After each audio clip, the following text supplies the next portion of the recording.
Hola. It's Friday. Hey there, there's Brian in the background. What? Brian, turn around and say hello here. He can watch himself later on the podcast. We got visitors. We had a crazy amount of visitors this week. I thought visitors would be over for a while because, people are back to work, off vacation. But a lot of people dropped by, which is super cool. It's even cooler because I'm like in mid-major project mode. You'd be lucky if you get me to look up at anybody. If you ever come here, sometimes you have to kind of bully your way into my sight path because I'm a bit stingy with that sometimes when I'm in project mode. But I love it. There's nothing better than I love when somebody just pull up a chair, sit down, and watch, and just ask questions or don't or whatever works. But you're not inconveniencing me by occupying some space that otherwise wouldn't have anything sitting there. So I like that. I think it's fun. Yeah, we had on Tuesday and Thursday of this week, we had a lot of visitors, which is odd because those aren't usually busy days, but they were. So, but I think it's a foreshadowing of the future of creating this destination. It's becoming more apparent to me what it will be and what it won't be. And I think probably there'll be even less reason to have trainings and things and more just to come and touch and feel things. And that's why it's going to be so important, I think, to build a studio, a design studio, which would be a little bit less industrial. So I'm starting to catch the vision for what that could look like. And then I got my bill from Osmatic. I'm like, oh, the business is going out under. We're screwed. So yeah, it depends on what. Last night I was ready to jump off the roof head first. I don't know why. Any business owner can relate to this. Sometimes you lose your gusto, and you lose the confidence. So yeah, but then I got it back today. So screw the world. I'm taking it over. Yeah, we'll be fine. Let's see. Oh, well, on that topic, since you mentioned the garage design thing, I wanted to get to this question from TRPLA27 on Instagram. What program do you currently use to do your garage designs, if any, and do you like it? Do you have any plans to upgrade to more professional software when you start doing more garage design? Yeah, in fairness, we shouldn't even probably call it garage design because we're not doing a whole heck of a lot of sophisticated design. It's more, tell me what you got and I'll tell you what you need to buy. But it would be, I think, what the marketplace is screaming at me to create is to create something that you could virtually touch and feel. And so I'd like to use something like what's called Revit or CAD or something like some combination. I've even talked to a guy who's a follower about doing something in VR. Where we could have people walking around and touching, open their cabinets and things like that. So that's what I want to work toward, is building out that. So when I enter into this new business because I'm not really retailing anything now, but if we have a retail storefront, a flagship storefront, I don't think that turns into me building 75 different storefronts. I think we would just have one really big, really amazing storefront, or maybe two or three in strategic places that I would want to be. And that change is going to require us to have some formalization of this that I'd like to create. And this is what I get bent out of shape about, is I want that all to be right now. And I need to enjoy the process of, the amount of stuff we accomplish every single day is pretty incredible. But to me, these things that we accomplish are so small in comparison to the grand scheme. I need to stop living 40 years down the road, because then I'm dead. So. Speaking of 40 years down the road, we have some birthday wishes here in the chat from folks saying happy birthday. So how was your birthday yesterday? It was hard. It was terrible. Yeah. I ate ice cream cake. I didn't go to the gym. I skipped my first every other running day, so skipped it. I'm falling apart. It's over. But I literally ate like half of a giant ice cream cake.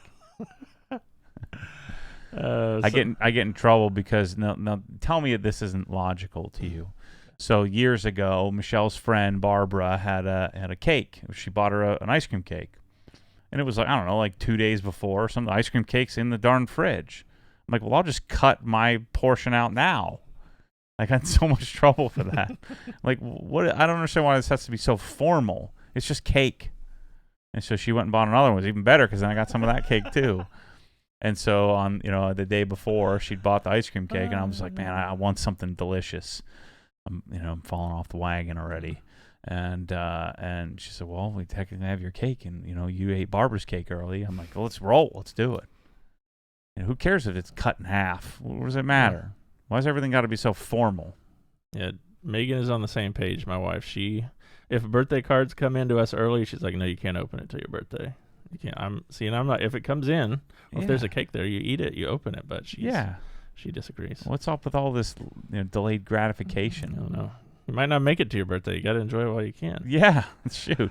The way I get all stressed out, I might keel over right then and there.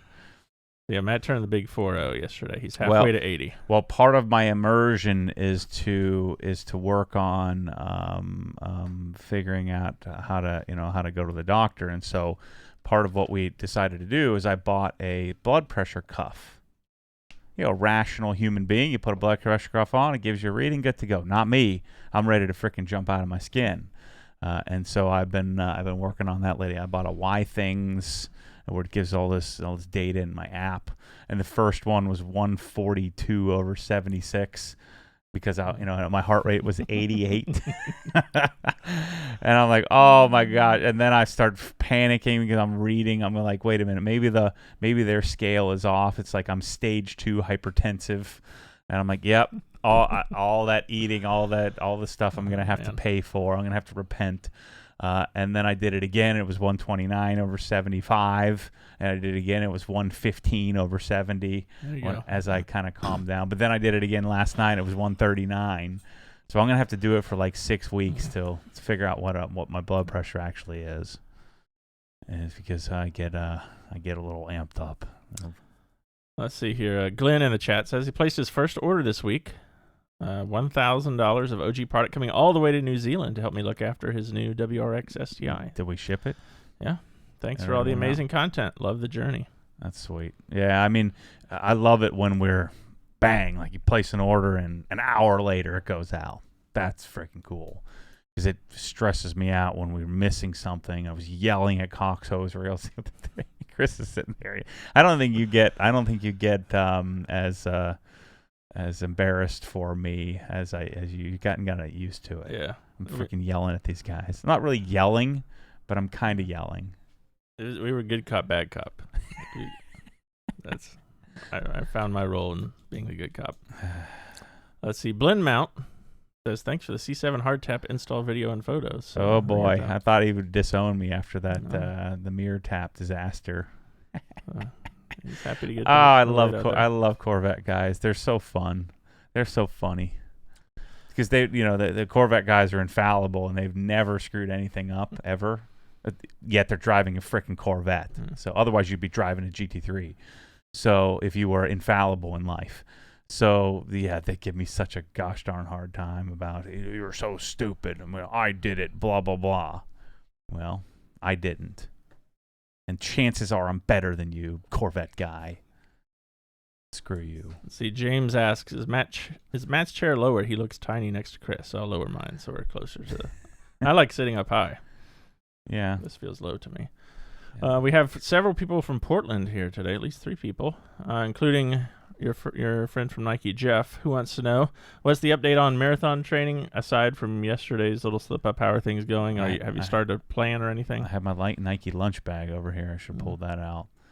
Marathon I'm signed up for June 30th. I got my room booked. I had to book the only room that's available because I didn't realize in a small town like Duluth, Minnesota, there aren't a whole heck of a lot of hotels. And so people book it like a year or 2 in advance. So I had to book a room. had like 4 bunk beds, 2 queens, a king for myself. So I've got the king suite at Pier something or other. But it's actually not all that expensive considering how much I get. So I'll probably have some space to gouge a few other people and make a few bucks off a room. We'll see. I'm not much of a room sharer. I'm a freaking grown up, So you stop room sharing when you're like 19. When I got my job at Sound Advice, I'm not sharing rooms anymore. I remember we'd going to adult nationals for volleyball, and everybody wants to share. They'd have like 4 or 5 dudes in a room. They're like 35 years old.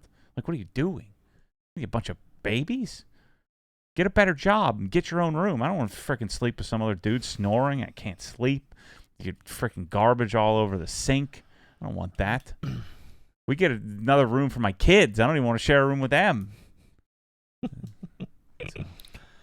Let's see. Paul. Oh, we got a super chat here from Paul. 1.99. I think that's euros. Maybe no, that's pounds. Sorry. Oh, that means it's more. It's like $2.14 or something dollars. Hi, from the other side of the pond, South Wales, UK. So greetings there, Paul. It's like 7:11 p.m. there, I think. Or what is that? 1911 GMT. I recommend the Zoom X Vaporfly. Isn't that what you have, or is yours? No, I think mine are called the Flywire or something. Flywire and 4%. The problem is, I was in pain. I'm running in these things. They're really not made for fat dads to run 8-minute miles in. I don't think, because if I step it up and if I start striding and running faster, it feel great. I've had much better success running in the really hideous moon shoes, those Hoka One Rincones that I bought. I even tried running. I've been reading this book that Dave Plotz bought me, Kelly Starrett's something, Born to Run or something like that. And so I ran in my Metcons, and my feet felt like they were clubs smashing into the concrete. So I'm not doing that. The Metcons are not good overall shoes. They look great, but they're terrible to work out and they're terrible to run in. But I like looking at them, even the pink ones that I bought. Let's see. Our friend Judd Reed has a question for you. Can you talk about E92 exhaust? I'd like to know what the Dynon rear section would sound like with stock mid-pipe versus his setup with the Dynon race mid-pipe and rear section. Yeah, I don't think you want the Dynon by itself. It's really tame. It's maybe like 3% more amplitude than stock. I think if you're going to go just rear section, you'd want to go something a little more aggressive. I get it depends, but that's where you want like Eisenman race or one of the like Meisterschaft GTC or something like that. Another good exhaust is the RPI. I think Evolve still has one that's pretty cool. I just don't like exhaust with valves. You don't need a freaking stupid valve. Especially on E92, it doesn't drone. At least it doesn't drone unless you go super aggressive. So if you're going to leave the stock mid-pipe, then you'd need to go with something more aggressive. And I do not like the Acura exhaust on that car. I don't like it on any car, really. It's so much money, and it's just basically a stock exhaust with titanium. So, yeah, I would probably do, if I was doing just a rear section, it certainly wouldn't be Dynon. I'd probably consider Eisenman Race. Or even better would probably be, what's that company? It's the one that kind of looks like Acura, but it's not. Just call Sean at PSI. He'll tell you what to get. He knows better than I do. All right, let's see here. You mentioned RPI, so that rang a bell here. Buffalo Bob wants to know, hi, Matt. I put on the rear diffuser from RPI that you have. It wasn't hard at all to install. It was kind of fun. RKP. RKP? Right. Yeah, probably. Yeah. I didn't install the under tray. I'm waiting for a video on that, and FYI, the rear diffuser looks awesome. Oh, this is for the Corvette. Yeah. Oh, that's the APR Performance. Yeah, rear section. So I'm waiting to get the exhaust. I don't want to put it on and take it off. I'm waiting for the Billy Boat full exhaust to come. That'll be a fun video when I'm sawzalling out the freaking headers off the car that are on there now, because I don't want to go through any trouble to get them out. I'm gonna hack them all. Can't sell them. They don't freaking fit. So I don't know if I should. I'm just not a big fan of calling and returning stuff. Let's see. Finney asked, did Chris detail his truck yet? Yes, I did, Finney. I put some pictures up in the Facebook group. Let's see. Matt seems completely over the Corvette. Would you agree with that statement? But it would be interesting to see if Caravaggio Corvettes could change his mind with seats better suited for him. No, I've seen So- those. Those are the douche seats for sure. Bryce looked them up today. They looked Super Interesting. douche. Yeah. I don't like over the top stuff. You know, that's a typical New York move. You know, that's like that auto couture, you know, that real, you know, that over the top, everything's painted, everything's stitched, everything's too much. Especially in this car, it's just not made for that. It should be, you know, if the Corvette would be way better, stop trying to be fancy and just make it very utilitarian and very basic. That's why I like the GT350 so much. Even though there's lots of plastic, lots of junky stuff in there, it's just very utilitarian. They didn't try too hard.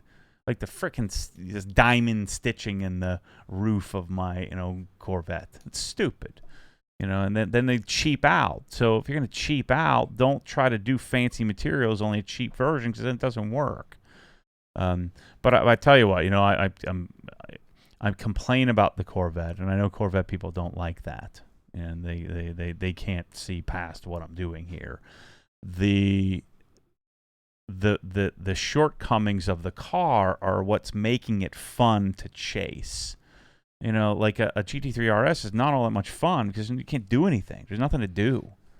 Like, that's what's so fun about it. The BMW cars, there's so much stuff to do, and there's such great tuning companies. There's EAS and PSI and IND, and there's all these great manufacturers that make things. And yeah, you got to pay for that, and there's premiums there.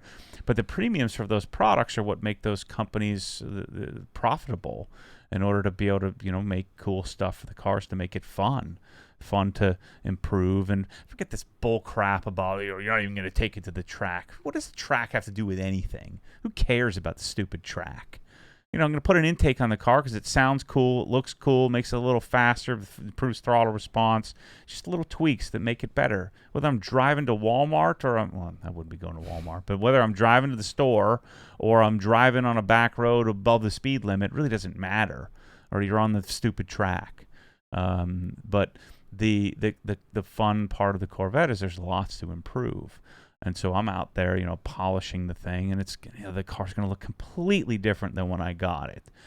But I'm not going to freaking lie to you, and so I'm just sharing the same thing I'd be sharing if you were sitting on a stool in the garage when I'm banging my head off the stupid hood opening the wrong way. You shouldn't take that as I hate you because you own a Corvette and you like it. You should laugh. Like, this guy's fun. This is ridiculous. You know, and take it for what it is. I mean, I understand what the car is. You don't have to send me faster times, lap times. Who freaking cares about that stuff? It's when you get in the car, what do you like? You know, and I like the idea, the chase of putting parts and things like that on cars, and obviously polishing. And I freaking hate polishing it, but I love the result. And you know, I like polishing for 15 minutes, and then but I'm addicted to the result. And so the Corvette is, I knew exactly how this experience would go. I hated it a little more than I thought I would, because I didn't realize that you freaking can't fit in it. And I really don't want to do some crappy aftermarket seat where I'm sitting, you know, on a piece of plastic. But it's fun, and I think when the story is complete and the car looks the part and drives the part and sounds the part, and it's, you know, built to a specification that I think I'll complain about it a little less. I'll like it a little bit more, but it won't be enough for me to keep it. And you know, I would probably keep it if I was into keeping lots of cars, but that's just not my thing. Having too many cars stresses me out because then they're all dirty, and I just don't like it. So I do this where I'm starting to become accepting of this ebb and flow of more cars and less cars. So I'll go back to less cars for a little while, probably a couple of weeks or days. I'm supposed to be getting a call about a GT4 allocation, but we'll see how that goes. Let's see. Epiphany Detailing says in the half-decade review video, you showed a video with your dad's old muscle cars.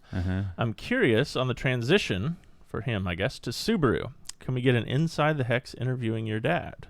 Yeah, could do that. Well, and we may have more videos kind of like that coming soon, actually. We've been talking about that. Yep. So be on the lookout for that. Let's see. I had a question I wanted to get to here about, is there an ETA? This is from Hawk Driver 511. Is there an ETA on the garage giveaway? I know I'm still waiting on some merchandise that I ordered a while back. Yes, if it was a beanie or a hat, we're expecting those next week. We went through 3 different beanies before we got one that kind of passed the test. Yeah, I said this a few times, but we built everything to order, right? Because think about this from my perspective, and I thought we made it pretty clear in each thing. He wasn't complaining, but some people were like, "What the heck's going on with my stuff?" That's part of the reason why we put in bold and and all caps with asterisks next to the thing, pre-order, which means we're going to get it to you like the millisecond that we get it. But if I take the swing at a giveaway, and I'm going to spend $80,000, $90,000 on a garage, and then I take and buy $90,000 worth of shirts, then now I'm like double in deep if the thing flops. And so instead, we just take orders for logical, rational people. We'll say, just get me the shirt whenever you get it. The shirt's a formality anyway. And so we pre-order it, or call it a pre-order, and then you order it, and then we get moving on it, and we can kind of predict how many we have, how many we've sold and how many we have to bring in, and then we have to wait for them to be produced, and it seems to work. I'd like to ensure, it would be great if I said, well, this giveaway is going to make $250,000, so we'll just buy everything up front, but the likelihood of that is, at least at this point, is not guaranteed. But we're going to do another garage giveaway soon, especially when you see, I think, how cool it's going to be when we build Emmanuel's garage. He lives in Hawaii.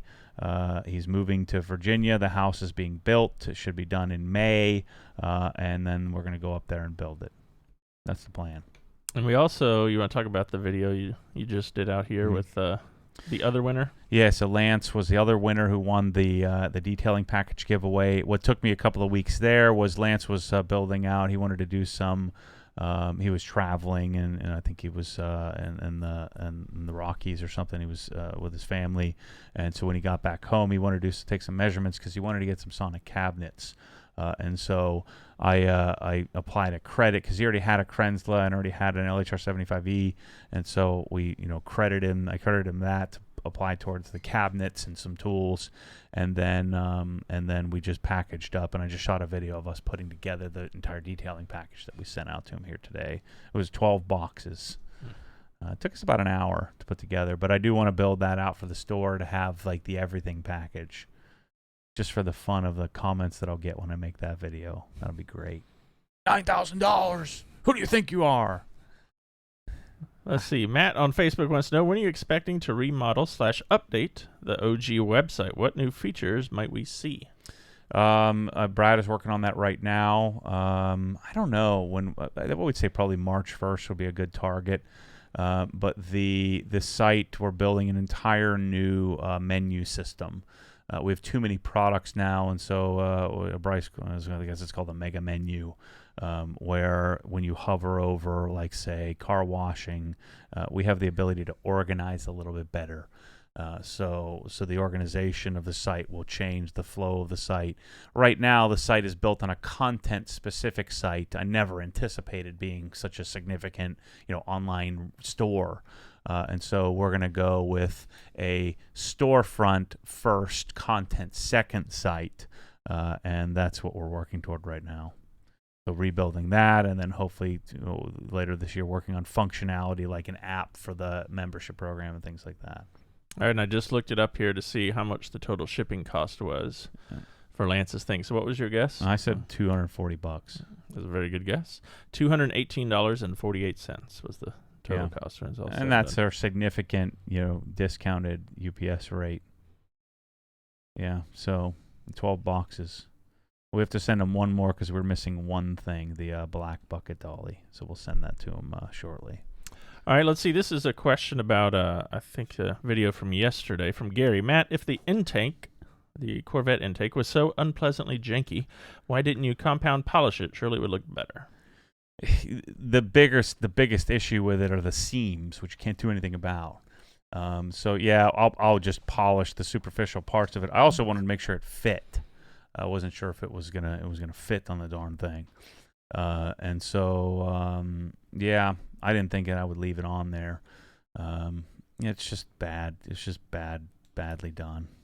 You know. I understand. It's kind of it's probably a small company, and whatever. And I wouldn't have said a word. I would have just sent it back to them, but they freaking ghosted me. So sorry.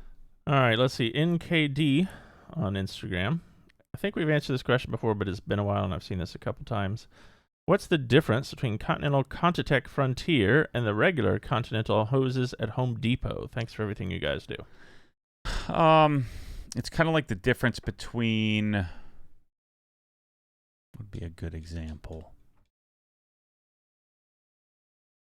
Be like the difference between like a cup, like a Michelin Sport Cup tire versus a Falcon, a Xenia or like a Falcon or I guess a Michelin just regular run of the mill tire on a Honda Accord or something like that.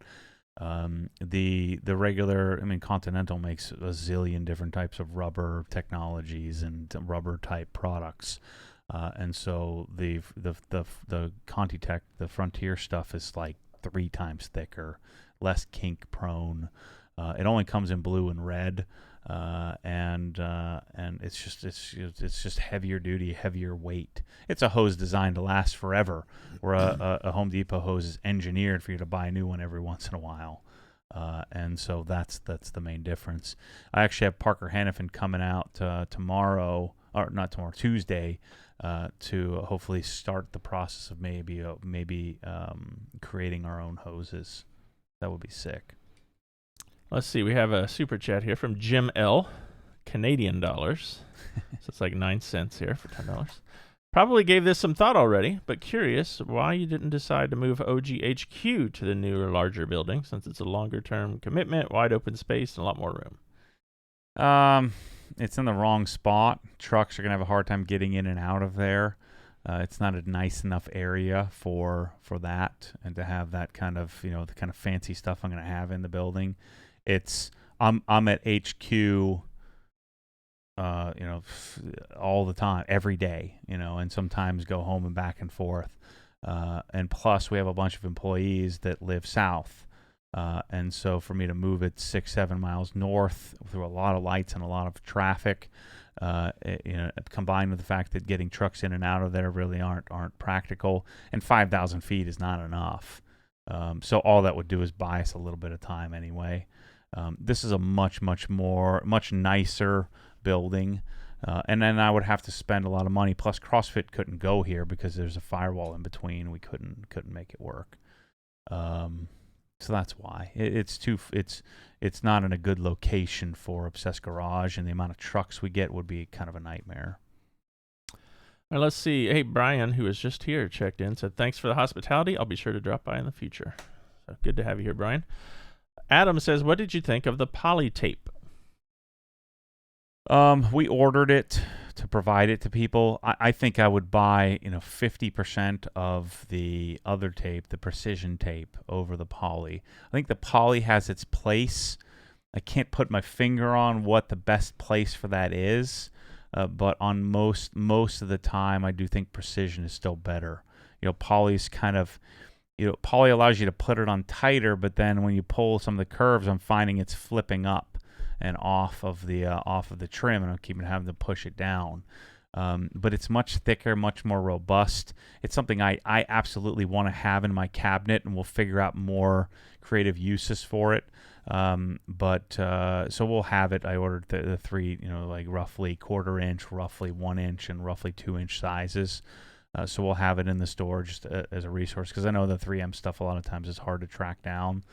So we'll keep it simple for people and make it a fair price. And it's good, but it's also annoying to pull apart at times. Even when you do have it locked down, a lot of times you start to pull it and it doesn't quite rip, and you end up with it kind of stretched out. But it's really interesting. It's interesting tape, and it's something I definitely want in my cabinet for. It's going to come in really handy in the future. So I don't think I'm going to put it in the package, but I'm going to put it on the store. We should have it in a couple weeks.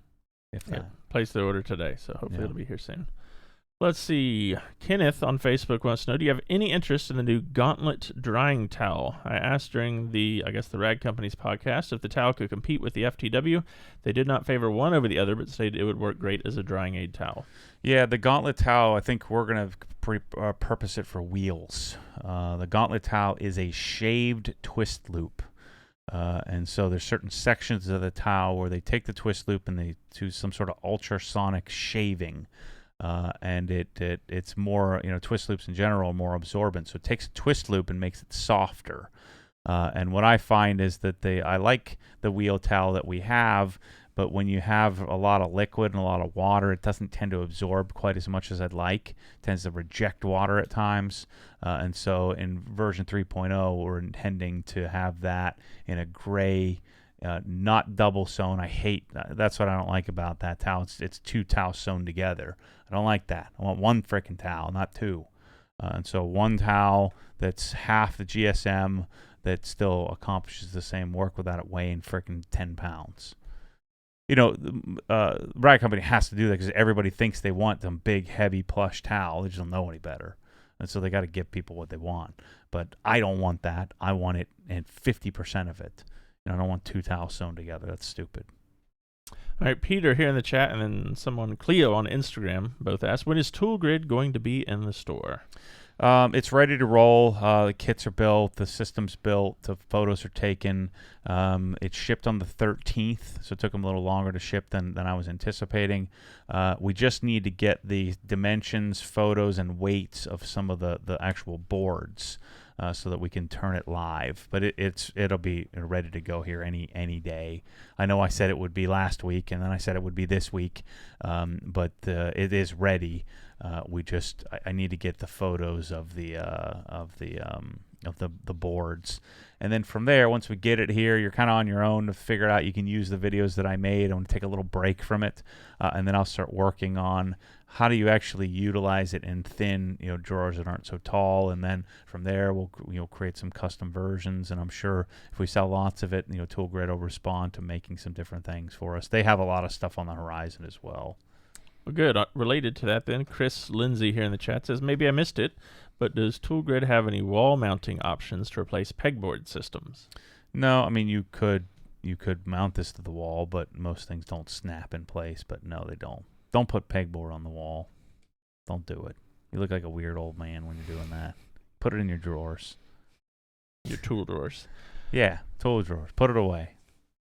Let's see. Andrew from Facebook says, if you had a commute, let's say 60 miles round trip, would you have a beater daily driver, or would you PPF your M3 and be comfortable driving that? Where do you draw the line on trying to protect the car you drive every day or just getting something cheap to daily? No, I wouldn't go cheap, but I would go something I didn't care as much about. When I did that, and I drove 40 miles each way, I drove an S2000, which was kind of stupid, and then M3, so the comfortable car I left at home, and I drove the S2000 because it was inexpensive to maintain, but it was still fun to drive and cool, and I just took care of it, and I think I sold it with like 135,000 miles on it for $13,000 or something like that. I sold it in like 8 minutes or something crazy like that.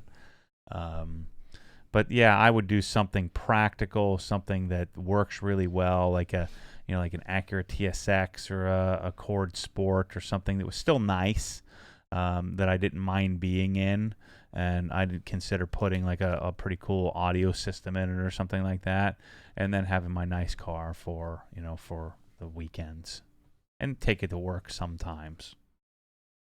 All right, let's see. We have a question here from Jeff on Facebook. Matt, question regarding the decon wash. Bought a bottle to use for prepping a new car for coating, CSL. Now that it's done, can I use the remainder on the coated car? I know chemically it won't remove the coating, so will it act like CarPro Reset, or is it more aggressive? No, it would work fine for that. I don't think I'd use it all the time, but it wouldn't hurt to use it. I find that I use it on the Raptor often. Well, as often as I wash the Raptor, but yeah, I use it like if you were using CarPro Reset. It certainly won't strip the coating off. I think over time, what it may do is kind of beat up your trim. All right, let's see. Hunter in the chat says, I will have my car outside for another 7 months. Everyone is telling me RIP paint, but I don't think it'll damage the paint bad. It's No, 17 Ford Mustang GT. Should I coat it, correct it soon, or can it wait? I'm sure I could wait. I mean, that's the hard part to come to the realization of, is you can kind of neglect a car and then just fix it. So it's like, why are we spending all this time maintaining it, making it look great, when you can always just fix it? And the answer to that is then the fix is a whole lot more work, rather than keeping it maintained from the very beginning. And sometimes you can't fix it. But yeah, I wouldn't worry about it one bit, because you can always get a polisher out and fix it. Make it look pretty again. As long as you don't end up with like leaving bird crap on it for weeks at a time or something like that, you can always just fix it, start over. Or tree sap, stuff like that we've had. Yeah, you gotta avoid like harsh chemicals. But other than that, try to avoid letting it sit in front of a sprinkler with hard water. But generally, you can always fix it. It will always revert it. Let's see. Lucas on Facebook says, have you made any progress on planning your garage build at your home this year? No, zero. Every time I feel like I'm getting ready, then I have to write a massive check for something, and then I say, screw it. We're gonna do it at some point. I feel like I'm getting closer to ready. I need to slow my roll on these car projects, focus on garage design, and so we're gonna get there. Let's see. Orange Marley asks, I use Jesscar and Colonite. How often should I clay my paint? Whenever it needs to, you'll be able to feel it. So when you're washing the car, if it feels crunchy, and 6, 9, 10, 12, 18, however many months that is, then you'll know. It's time to clay it. So don't clay it just to clay it. Only clay it if you have to clay it. And you can tell by just running your fingers across, and you can feel it. You can hear it. All right. Keith on Facebook wants to know, what would you use to clean plastic instrument panels and dashboard displays that scratch easily? I usually just use glass cleaner, like invisible glass, and then a waffle weave towel, which are actually surprisingly soft. And I just don't buff on them. I just wipe it softly. So that's how I generally treat them, with a glass cleaner, and then a waffle weave microfiber towel, or even the interior, the green towel is fine too. Let's see. Greatest Ever wants to know, how can we get the replacement tips for the broken sprayers? We are currently sold out of those, but we'll have more coming. The new Prestol stuff, the new versions of the bottles are done, supposedly. The new sprayers, the green, the yellow bottles, the translucent bottles, the blue bottles. It'll probably be 2 months before we get it. Right. We ordered some more of the red and black. And did we order more tips? Yes. Okay. So we'll have more replacement tips for that stuff too. More tips, more heads, more bottles. Yeah. And then once we get those, and more testing, more development, more fixes, more versions. So, but each one of these takes 2 months. Each time we have a discussion, it takes 2 months for something to happen, because of how production and where they're at across the world. All right, let's see. Tim wants to know, any update on Wolf's products? Yes, I paid him today, and so hopefully that's being shipped on its way soon. And that is just the glass sealer, right? Yeah. In 50 and 150 ml bottles. We currently are used to have the 150, correct? The 50 is a smaller one. Correct. So. Yeah, and I mean, a 150 will last you the rest of your gosh darn life. So, for unless you're doing a lot of cars, I mean, a 50 will be sufficient. Let's see. Here's a good question for you. Who among the OG staff is most passionate about cars/detailing?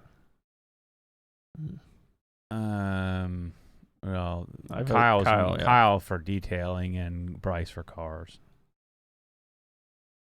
Yeah. Let's see. David J. War Eagle says, have you used the Spray Away foamy aerosol glass cleaner? Not in a long time, but I know what you're talking about. I don't like aerosols, because I always get it all over the trim. Invisible glass has an aerosol as well, but those, I know those are more effective, but I like to spray it directly on the glass, and that can be problematic. What was this? I'm glad David J. asked that, because he sent this to you. This is your birthday gift, so I figured we open it at some point. Okay. Let's see. It's addressed to Matt Mormon, Obsessed Garage and Retirement Home. Okay. So we'll open that a little later. All right. Well, it's in the way of the darn camera, so Oh, get it out of here. People really want to see our face. Yeah. What is the latest with acquiring PCL tire gauges? From Jeffrey. Done. We ordered them. They made a special version for me, which will have the new stainless 90-degree lock-on fittings instead of that goofy clip thing that I didn't like very much. So I think, what did they say, 14 days or so? Mm-hmm. So, and they're coming from Houston, so, we should have it in 3 weeks. The other thing we'll have is the skin wedge tool. You know that tool I'm always telling you, the special tool? I ordered 1,500 of those, so those will be here soon. Yeah. Those actually already shipped. They were quick with that. So like some of them. So we have PF 22.2 skin wedge tool. We just got the new as seen on TV garden hose nozzle things. We got QVC approved, so you're good there. In baby blue, red, and black. We've got, what else do we got going on? Oh, tool grid. Lots of stuff. All right, let's see. Wolves. Paul says, I bought my daughter a 1-year-old car, and the black trim on the door sills is spotted from being outside and not being maintained. Mm-hmm. What are your suggestions for best steps to flatten out the finish? Well, if it's the porous version, there's not really much you can do. You can try doing, solution finish to try to restore it and then coat it. Usually polishing that doesn't work because it's porous. So a lot of times you're better off just yanking it off and replacing it. If it's a Shadowline version, you can just polish it. But I'm guessing he's probably meaning it's like that porous regular plastic type. A lot of times restoring those isn't in the cards. The other thing that would be helpful is try to use like Meguiar's number 39 and use a brush, like the color lock brush for it or something like that, a stiff bristle brush. Try to get, because a lot of times it's just kind of dirt. And if you can kind of clean it out, hit it with solution finish, and then coat it on top of that, if that doesn't fix it, then you'll probably need to buy some new trim. Let's see. Russell says, is that the aircraft tool you're always using, the little pry wedge thing? Yes. That's what that thing is. There's quite a few places online, but unless you know what you're looking for, you don't know what you're looking for. And so it's the same thing with the stupid, the darn hose nozzle. Somebody, well, Walmart had it on sale for $19. I said, well, if you don't know what you're looking for, the pricing's all over the map on stuff like that. If you don't know what you're looking for, here it is.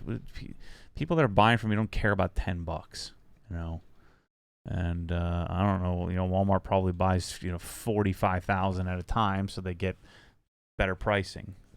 So, if you're going to complain about it, frickin' buy it there and leave me out of it. You weren't going to buy it from me anyway, so shut your mouth.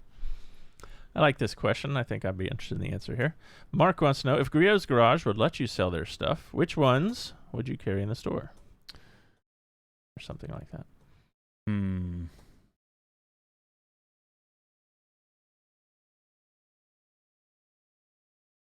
I can't think of anything specific. Yeah, Rubber Prep. I really hadn't used that anymore. That was a great product. The interior cleaner was great, but then I like the P&S more, so it forced me. That's what I was most disappointed about, was Grio's interior cleaner is great, but I do like the P&S more. Their car soap at Adams has always been so much better. Their clay bars are cool, so I would want the clay bar likely, but I'm probably going to be doing the Geon clay bar. I just talked to Jeff yesterday. I got to get moving on. I got to get the Geon line again, start playing with that stuff, because I can select in some individual Geon stuff. I can't think of anything really anymore that I would really be super amped about. I mean, Griots in general, especially after my encounter with them at SEMA 2 years ago. They didn't know squat. It's almost like that opened my eyes to, it was just disappointing that they're just not as into it. And maybe that happens to me someday where I'm just not as into it as I am now. I don't know. All right, we have a long question here, man. People are really interested in this box now. What's in the box? Let's see. Okay, so let me finish this whole question for you. There's lots of Okay. information here from Blake on Facebook. Mm-hmm. Business question. How do you determine the products you're going to chase next, knowing you have a finite amount of space at OGHQ? I know space will improve when you can spread into the other half of your building, but that could quickly be filled as you look to build out your garage design business and have to start thinking more and more about bulky products like lifts and air compressors. As a business owner, does the confinement of resources, such as space, change the way you think about or prioritize new product acquisition? My dad would tell you no, and I would confirm that. And I just do it and then say, let's figure it out. You know, I'll store it in my freaking living room if I have to. And now some things make logical sense that like lifts. In the future, I want to buy containers and have them. I want to buy, we were talking about it, Kyle and I were talking about this the other day about Swiss Tracks. I want to buy Swiss Tracks in quantity and have it. I want to control that. It's probably not the most profitable way to do it, but in the long run, it's the most sophisticated and most seamless way for me to provide end-to-end solution is by controlling the end-to-end distribution of it. And so right now, the only thing that I take into consideration is like I would like to have a warehouse full of Swiss Tracks, but I don't. So no, I don't take that into consideration. I usually don't take margins into consideration either. I'm just, this is the product I want, and then we go, and a lot of times I say, Chris, can you figure out how to get this? How do we get this here? And then the beauty of you guys that are watching this, and the reputation that I've kind of accidentally built or stumbled into, if, like for instance, Wolf's, we're going to price it what it needs to be to make it worthwhile for me to exist, the business to exist. And so most of you have proven that you're okay with that. That what people wouldn't be comfortable with is that if I gouge them, just doing it just to do it. But we're just looking for a fair, 30 to 50, or if we're lucky, 60% margin on something that hopefully we can, then turn that profit on and not have to give it away, and teach people that we're giving it away. And so the sizing of the product, no, I just freaking do it, and then we figure out how to do it. And then we figure out, well, how much can we order, and then I try to work with the manufacturer. And so what's going to become a full-time position in the future is the negotiation of distribution. How does the stuff get here? How does it leave here? And that's going to become a major role in the corporation as being more and more and more efficient. Like, for instance, we have a mandate to move to barcode scanning, by the end of the year, hopefully sooner than that. And so, no, I don't think I don't consider that all that much outside of, is this going to have to be drop shipped or not? Like with the AR Blue, I would much rather have it here, but to have those giant 60-pound boxes, I don't really have anywhere to put it. But when we move it into the next side, that'll be one thing we'll say, let's bring it here instead. So ultimately, I want to have compressors. And this is the beauty of curating, is that I'm not going to carry a whole compressor line. We'll special order if we need to, but I'm going to be like, this is the one you need to get. And if we're selling 90% of slate gray flooring, we don't need to keep tropical green in stock. We can drop ship that.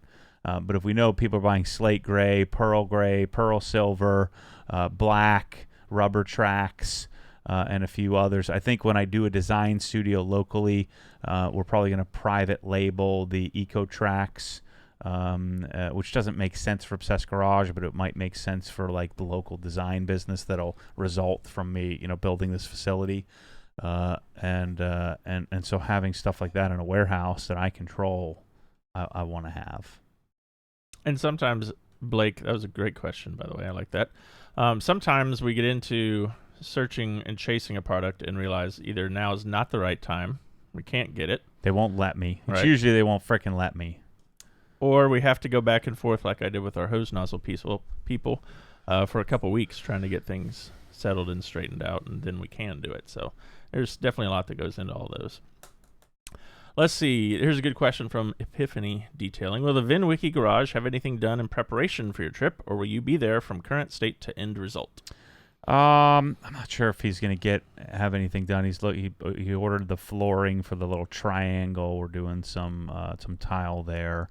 We probably have the painters on site when we're there. I'm not exactly sure when he got it scheduled. But yeah, we're going to be in it. So I don't think there might be a few little things done, but I don't think he's going to have anything done. I'll get there on Saturday, the 18th. Mike and I are flying in at the same time, and then we'll probably just go to Home Depot and get some tools and stuff. In Milwaukee's, they didn't sponsor it, so I'm going to have to just buy tools at Home Depot or something. Bring some tools with me. And yeah. You'll be there for a full week, though, right? Yeah, Saturday to Saturday. Let's see. Any plans for OG to collaborate with any other YouTubers in 2020? I'm going to Houston, but I'm traveling so much that I booked it tight. So I was going to go hang out with Joe. Joe knows best, but I don't think it's going to work out. I didn't book enough time in between. I don't have anything planned. I should do that. I think about that a lot. I mean, I should go out and get on the trail, get that momentum, build 500,000 subscribers or 750,000 subscribers or something like that. I think it's I wouldn't say it's easy to do, but it's something that's very doable. I think I'm going to save that work for when I have like the solution, when I am like the garage guy, when I have a design business, I have the inventory, I have the product lines built out, I have some private labeled, some co-labeled, some manufacturing going on with hoses and things like that.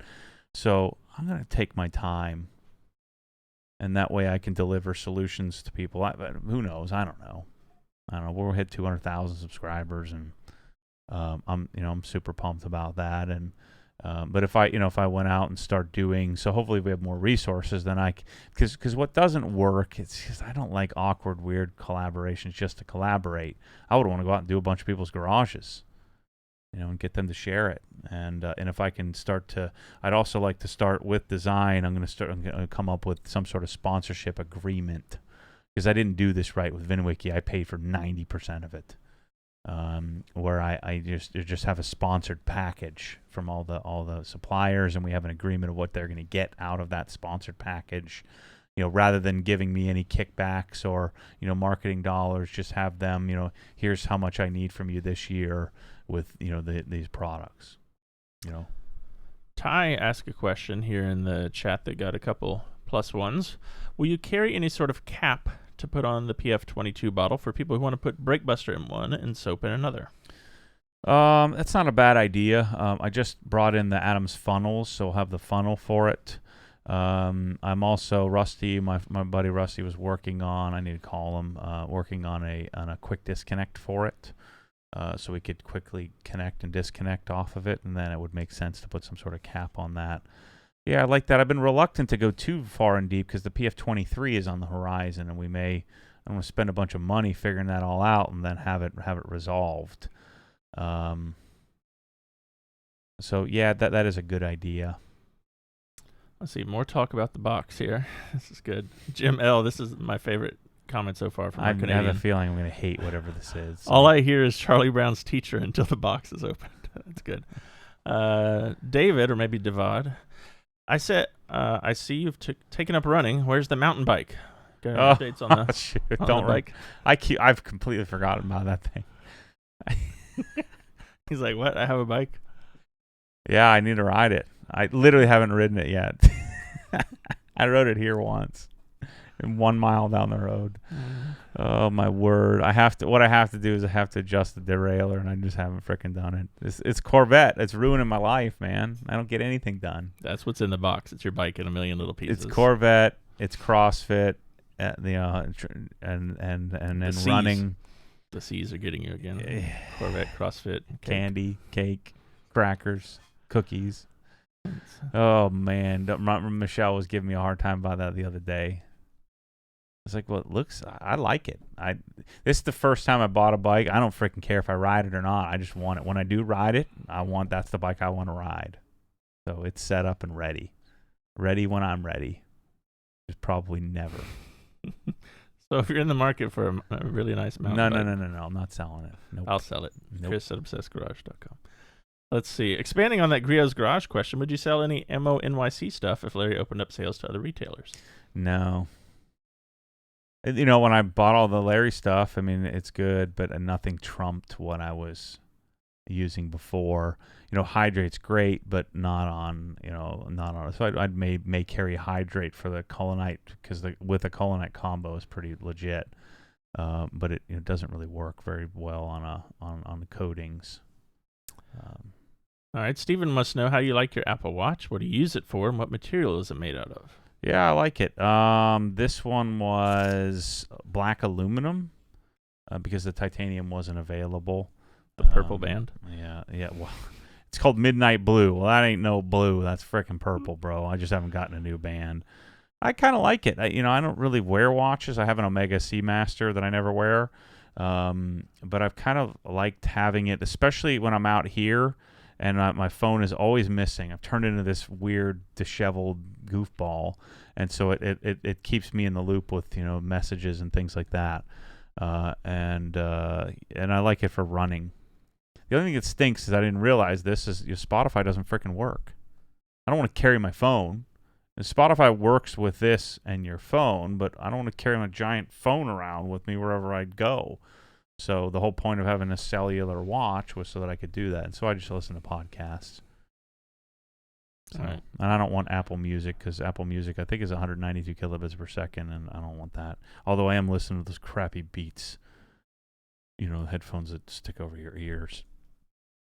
Let's see. Jeff says he's excited about the PF 22.2. Wants to know if you and I will autograph his box before we send it to him. Sure. Yeah, just let me know. So there'll be 3 options. Oh, you're gonna love the video. I was in typical Maddie form today. Mid polishing. Bryce is like, we need to make a video. Just letting you have it.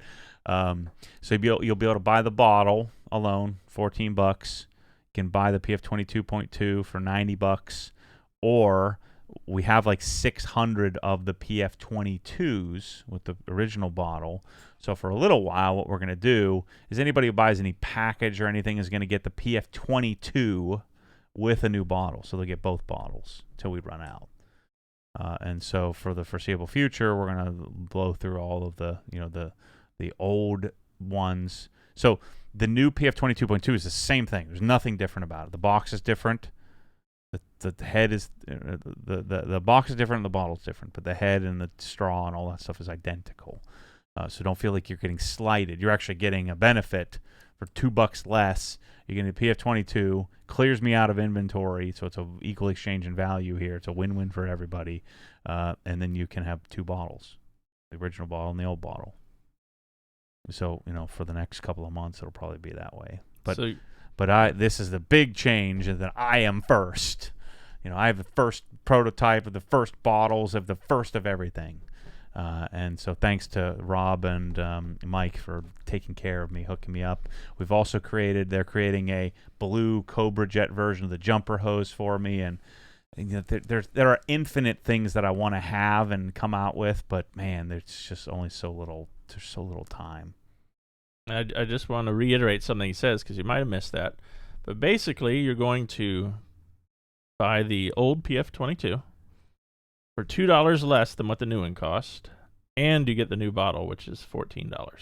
Yeah. So essentially, you're paying $2 less to get a $14 bottle. So that's good math if you're a consumer. Yeah. You want that deal. Yeah, so that's what we'll be doing, because I was trying to figure out what am I going to do with all the old ones. Well, then I realized the old one is the same thing as the new one. It's just a different bottle. So why don't I buy I bought like 2,000 bottles. Plus, if I have a PF22, everybody needs to buy a new bottle. And so buy the new bottle. You don't need to get rid of your PF22. Just keep your PF22 and just buy a couple of new bottles. And so those are going to be kind of trickling in here because, the demand. I think I bought 50% of every bottle that exists and every foam can that exists. So... but yeah, you're hearing it here first, folks. I feel you have no idea how much that pumps me up because I've been working my face off and creating products like this, and I'm finally, I had to beg all these companies to let me sell their stuff, and now I'm getting it first. I don't care about the early adoption or anything. I just I feel like I had a big part in this, and it's like the result thing. Money's a result. Getting access is a result. Getting a product first is a result of all of the effort and the disruption, if you will, the choice to try to do things differently. And try is a bad word, but actually doing it differently and disrupting. And it's been an interesting ride to see it come full circle with MTM, because I think, I don't know if we passed them, but I think we're number one now in the U.S. in MTM sales. So that's cool. Dr. Dino says, is anyone there on the weekends? I would love to come down while I'm working in Jacksonville. Sometimes. You know what we need to do is on the website or something, we need to have like a green light or something, like we're here or we're not here. That would be kind of cool. Like you turn the green light on when we're here. We need to come up with something like that. Bryce figured that out. All right, let's see. Have you ever tried any auto fiber towels? Yeah. I actually used all the auto fiber stuff back when it was called Microfiber Tech. Ian's a friend of mine. Micro Restore, if you didn't know this, Ian and Microfiber and Auto Fiber is they hold the patent, and or I don't know if they have a patent, but they I think they do of Micro Restore. So that's them. They manufacture it, so we buy that from them. Yeah, I mean the towels are good. I mean it's debatable. I chose the Rag Company route, but in the beginning I was doing all Microfiber Tech towels. I was buying them from Phil at Details Domain. That's the green towel and the black towel that I was using for a number of years. And then I come to the realization that big heavy plush towels weren't my thing, and that's when I discovered the Rag Company, and then the rest is history. And I met Jeff and Levi standing in line at Mobile Tech, which this year's coming up here shortly. 4 years ago now? So, and I liked I had both sets. I'd actually bought every towel, every Microfiber Tech towel, and every Rag Company towel, and every Microfiber Madness towel, and I liked the Rag Company stuff the best. All right, Jeff C. in chat. See, Jeff C. is providing information we need. Matt, if you like barbecue, check out OMC Smokehouse while you're in Duluth. Best barbecue I've ever had north of Kansas City. So thank you for that, Interesting. Jeff. What about south of Kansas City? Yeah, chime in with that, Jeff. South of Kansas City, what's the best? Yeah. Let's see what's next. I want to go to. Have you ever considered a CPO Cayenne S or GTS for a family hauler instead of the M5? Yes, I have. Just so much money. Michelle would destroy it. I came up with another cockamamie scheme the other day on this front to go in a little deeper. So I have this problem. I can't buy GT cars. I'm not cool enough. I don't have enough money. I haven't bought enough Porsches. I don't have a relationship with somebody. Even the local dealer here, no dice. I bought 3 Porsches in my life. So I'm not cool enough to get one. So why don't I start doing this? Why don't I get with some salesman and say, look, every single car that comes out, when it comes out, I'll buy it. And then, but you got to give me I got to have some margin here. I got to have some room. Porsches have huge margin. I'm not going to ask for a margin on the GT cars, but on all the cars like the new Cayman or new Cayenne or new whatever comes out, why don't I buy that? Do a whole detail series on it, modify it the way I would modify it, and then sell it. As long as I could break even. So let's say it was a $100,000 MSRP car, and I was able to buy it for like 93, and then I could sell it for 100, but with the Mormon touch. I'd put, I'd do a PPF and paint correct and PPF and exhaust and lower if necessary, denib it and coat the wheels and coat the calipers and do little tweaks to put a radar detector in it and do all the little things that I do to a new car, and just get every one of them. The Boxster and the Cayman and the when new 911s come out, just get every one of them. Then I become like that doctor who's buying a bunch of cars from the salesman. Then I get first crack at allocations of new cars, and I get to kind of experience the Porsches for a little while and move them on to the next person. Because don't you think, if I got a new Cayenne and I spec'd it out well, and did it full OG spec, Matt Mormon style, I think I could probably sell them pretty easily. I might lose a few bucks on one here or there, but that could be a good thing to do. I'd probably lose less money if I just paid the frickin' markup on a car, but I was thinking about that last night. See, you just circled around and answered your own question. That's good. You talked it through. That's good. Let's see. We have more. Oh, another barbecue. Fox Brothers in Atlanta. All right. Thanks, Morris. And still people clamoring for the box to be opened. I've forgotten about it from the side. Does this tell you how much I don't give a crap what somebody else buys me? I only if it was something I bought and I knew, I would be, because there's no way it's any better than anything I ever bought for myself. There's just no way. Remember, I told you this. Tell your wives this. Don't frickin' buy me stuff because you don't know what you're doing. Even if I told you something in the past, don't buy it for me. Just get me an Obsessed Garage gift card. Then I can get whatever I want. You don't know. You don't know. You just don't know. That's the rule. Kyle York wants to know, can we pre-order the new bottles? No, we're going to have them like Monday or Tuesday. So, yeah, I didn't want to do a pre-order thing because I was going to, but then we kind of ran out of time. So, yeah, I wouldn't worry about it. We should have plenty of them. Although, who knows with you guys, sometimes freaking demand goes crazy. Let's have our first $1 million month in January. That'd be sick. We're at like 130K or something like that now. Let's do it. It's the 10th. Here's a good question I think you'll like. Matt, do you have a favorite Florida specialty license plate? I think they make around 100 different ones, and I've noticed you usually seem to get a different one for each car. I've been trying to figure out what my favorite is. I like the darn Freemasons one, but that didn't work. People wanted to kill me, and the Freemasons were yelling at me for being a fake Freemason, and the non-Freemasons were yelling at me for being part of the Illuminati or some bull crap. It's a $20 license plate that goes to support their cause. I don't see what the big deal is, but that's my favorite one because it looks the cleanest. It's white with a little black and blue lettering.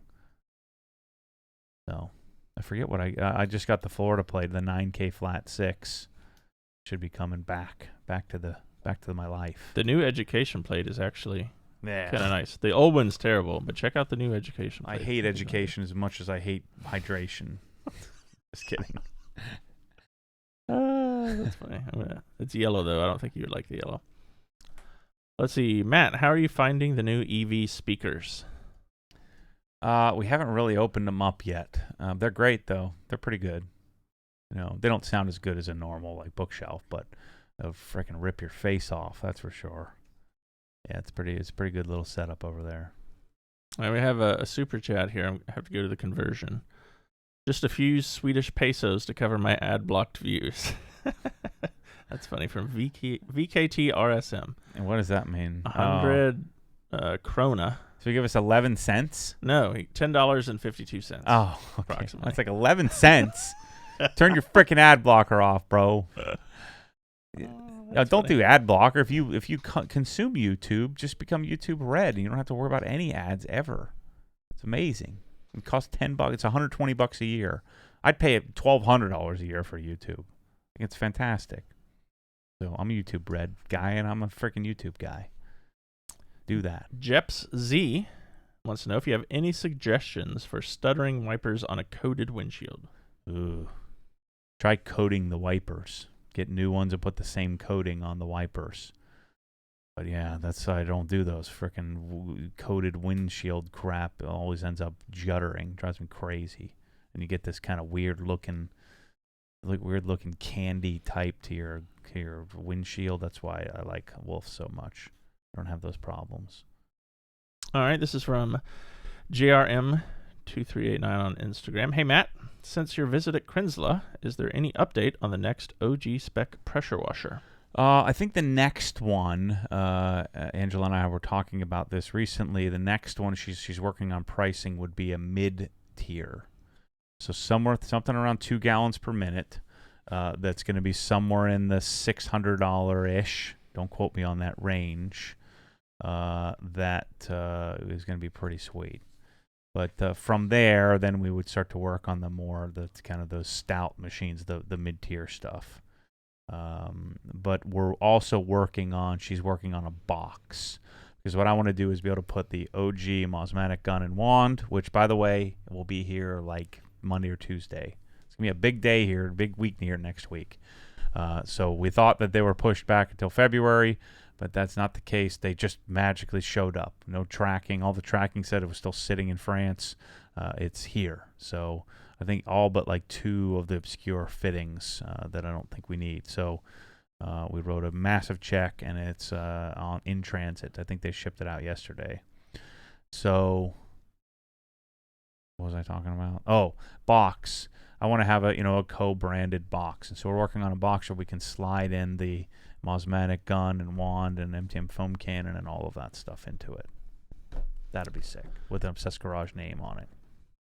iReturner on Facebook wants to know, is there much difference between a car that's ceramic coated and one that's well maintained with a ceramic wax and topped up weekly? Oh, yeah. This freaking ceramic fake bull crap is junk. Yes, way different. Looks better, looks deeper, slicker, doesn't have buildup. Water beating does not equal protection. Forget all that spray-on bull crap. It's all going to go away. Once everybody's single party, even Griot's just came out with theirs last week. It's all garbage. Don't freaking mess with that stuff.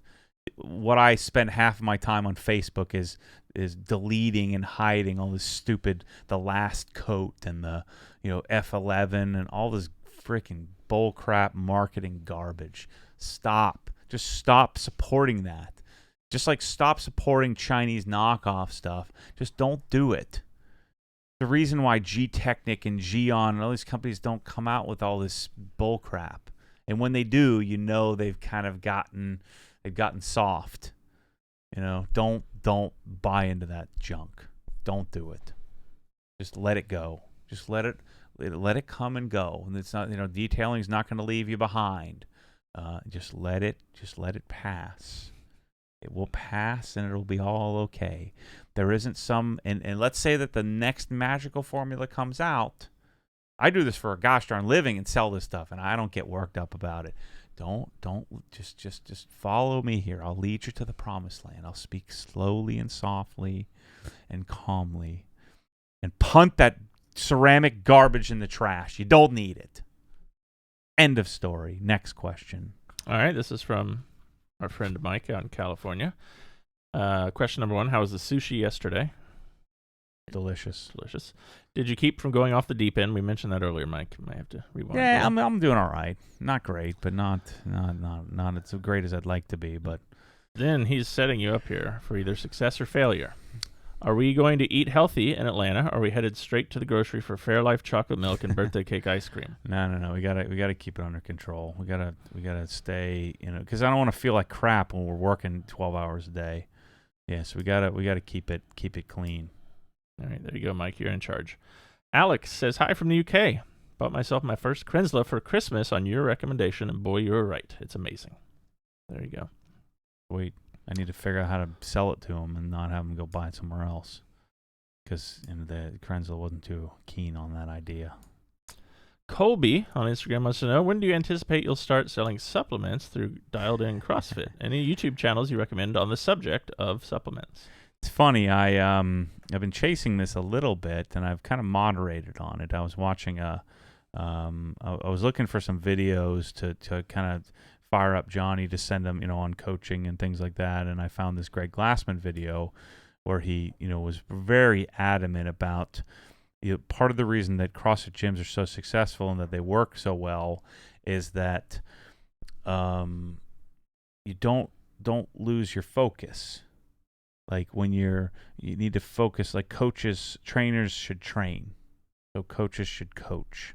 They shouldn't be out selling supplements out in the lobby. Now T-shirts are something that just kind of goes with the culture, but selling product doesn't really fit. So I'm thinking about that. I'm like, maybe he's right about that.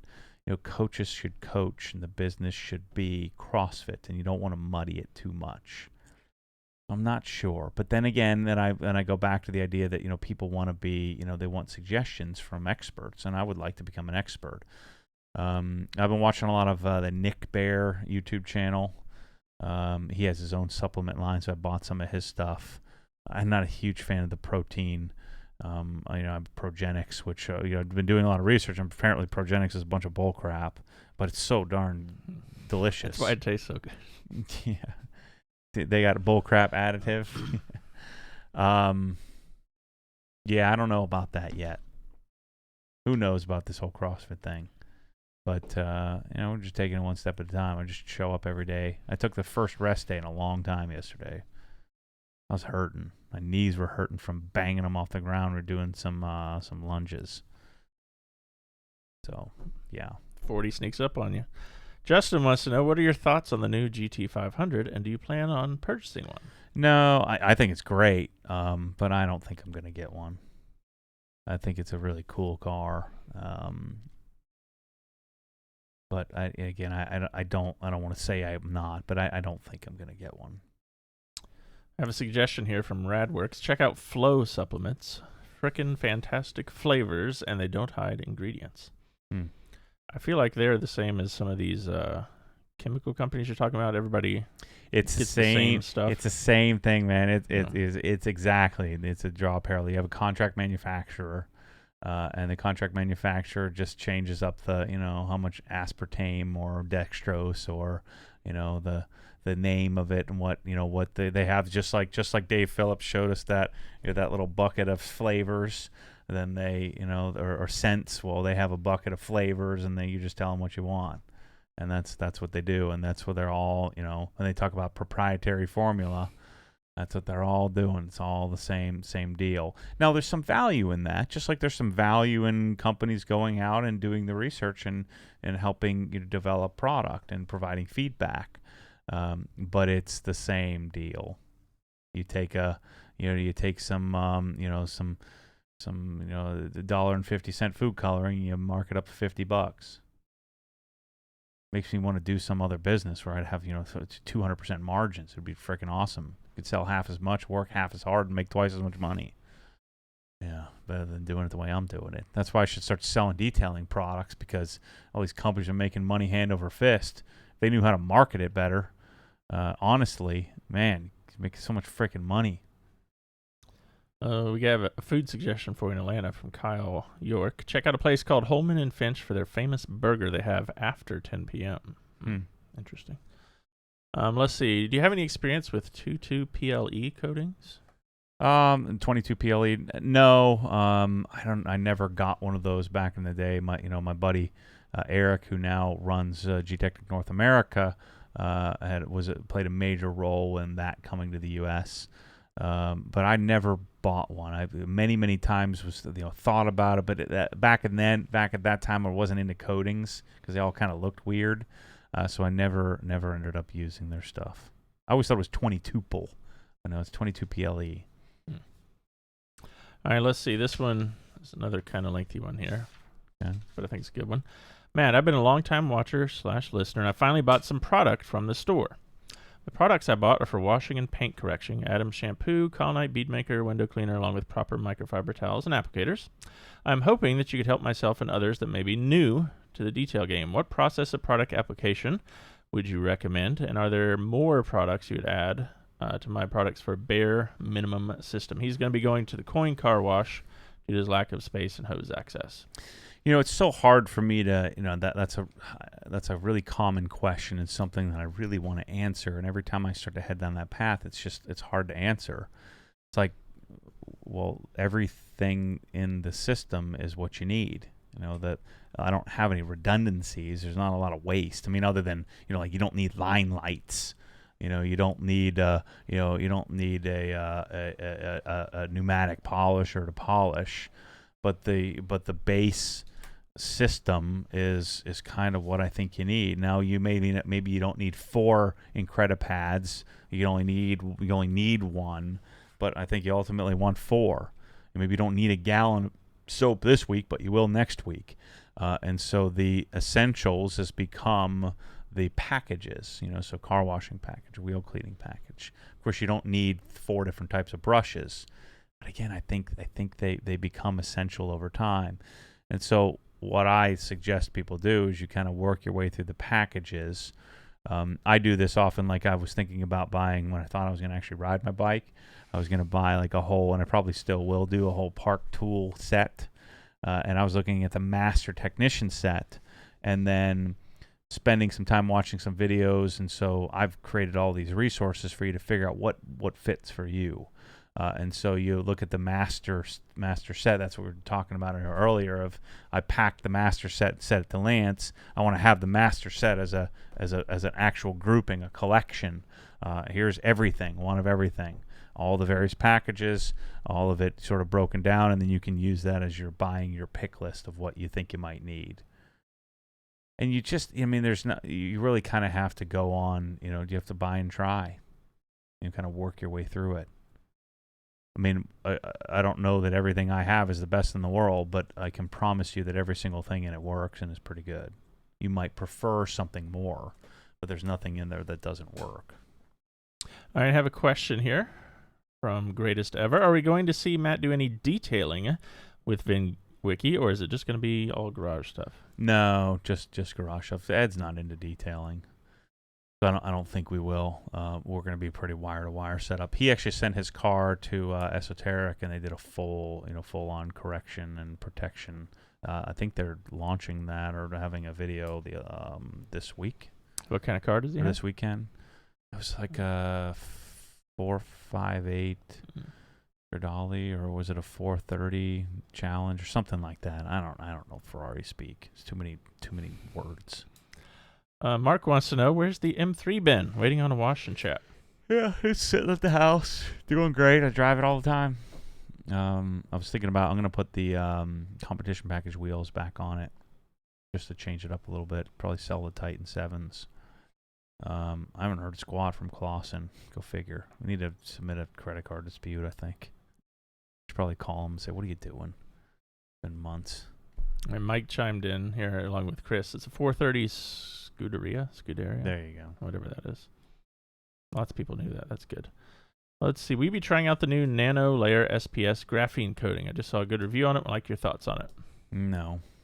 Maybe someday if it's great. But again, not super excited to chase weird new stuff that people just get excited. I'll let all the other people do that. They can all trip over each other on weird new stuff. But yeah, I don't know. I've been hearing about graphene for 2 years, and guess we'll see. Lil Mayo wants to know, are you going to cam the C7? No. Definitely not. So that'll leave it for the next guy. It'll be ready and prepared, ready to go to do final tuning, probably do cam, port and polish, new pulley.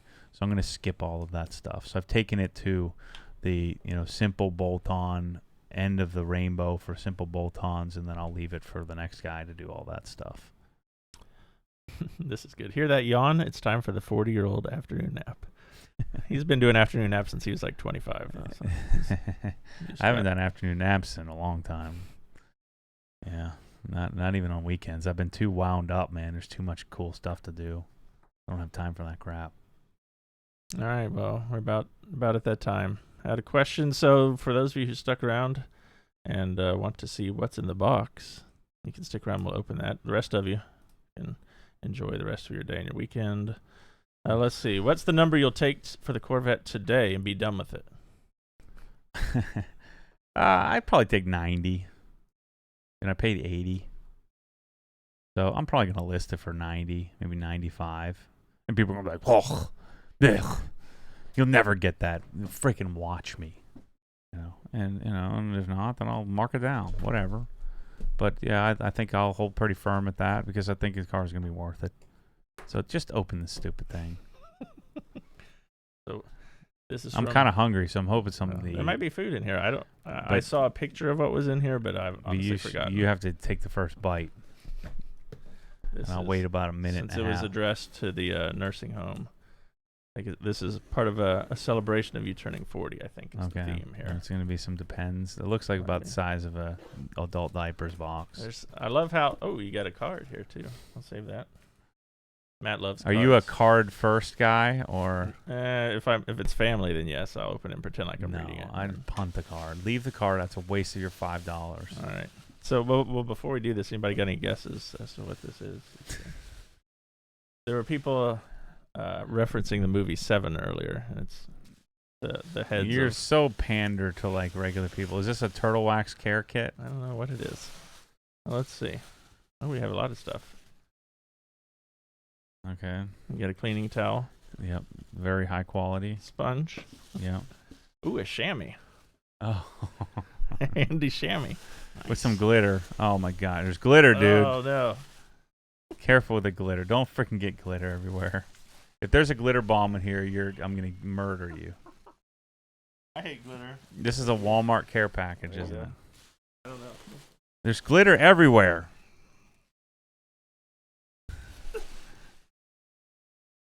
I can't open You're vacuuming this room as you did this. Oh, nice. What is all this random crap? Oh, gravy. Gravy's for losers. This is Oh, nice. Good touch. yeah. Zebra cakes. Yep. Good. I'm kind of hungry. Afraid to pull the out because It's a lot of money. and I hate glitter. First thing. Oh, good. I got some Good. reading Got glasses. some reading glasses and a pill box for all your pill. How old is this guy? He was here. He's older than me, isn't He he? visited last week. There's He's, glitter everywhere. He just sprinkled in a little bit of glitter. gas relief. That's good. The don't be a douche. Okay. That's I'm good. not allowed to say We that need word. We need a couple more boxes of that. Although I said it, there's glitter all over everything. This is the only time in my life I've enjoyed having glitter. Oh, good. This will come in handy. Hemorrhoid cream. For your water in your car. That's good. Take it to go. Coffee cups, yeah. Oh my gosh. Dude, I like these. I'll eat one of these right now. Glitters everywhere.